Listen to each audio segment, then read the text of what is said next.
और चलिए अब एक नजर the untold stories of Modi पर।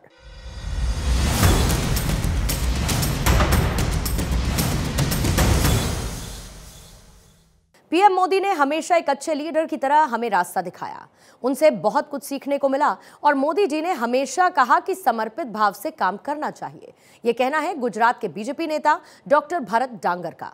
The untold stories of Modi में ऐसी ही एक अनसुनी कहानी डॉक्टर भरत डांगर की जुबानी। मोदी जी के साथ काम करने में कई सारी चीज हम सीखे। उनमें से एक बात वो हमेशा कहते थे, युवाओं को भी कहते थे, हम जैसे कार्यकर्ताओं को भी कहते थे कि कभी भी कुछ भी बनने का सपना मत देखो। अगर सपना देखना है तो कुछ करने का सपना देखो। कुछ करने का सपना देखोगे तो कुछ अपने आप बनोगे, लेकिन अगर बनने का सपना देखोगे तो उसी में उलझ जाओगे। और दूसरा, वो लीडरशिप के लिए भी बहुत अच्छी एक बात कहते थे, मुझे आज भी वो याद है कि सफल अगर आपको लीडर बनना है, नेतृत्व करना है समाज का, दो बातें आप याद रखना पड़ेगा। एक चीज वो कहते थे कि सबसे ज्यादा काम करो,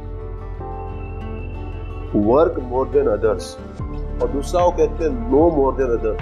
सबसे ज्यादा आप जानो, आपके पास पूरी इंफॉर्मेशन होनी चाहिए, आप ज्यादा समय के लिए काम करने चाहिए, और समर्पित भाव से कार्य करने के लिए वो हमेशा आह्वान करते थे। समाज ने हमें ये दिया तो समाज को हम क्या दे पाए, उनका सबसे प्रायोरिटी वो रहता था कि हम समाज को क्या दे पाए। मुझे याद है कि वो गरीब कल्याण मेला उस जमाने में जो शुरू किया था माननीय मोदी जी ने, तो गरीब कल्याण मेले के कार्यक्रम में वो जब आते थे तो छोटी छोटी बच्चियों को जो साइकिल देते थे, सिलाई मशीन जो बहनों को देते थे, उस बहनों की फॉलोअप कराते थे। वो सिलाई मशीन लेकर गई, उस सिलाई मशीन से वो काम कर रही है कि नहीं कर रही है, वो कितना उससे आमदनी वो कमा रही है। मुझे याद है मिशन मंगलम के तहत तो सखी मंडल की जो रचना करवाई थी उन्होंने, बहनों की मंडल की, तो सखी मंडल जो बनाया था, और सखी मंडल अपने आप में खुद पे काम करके स्वनिर्भर बनाए कि नहीं बनाए, आत्मनिर्भर बना कि नहीं, उस समय में वो चिंता करते थे।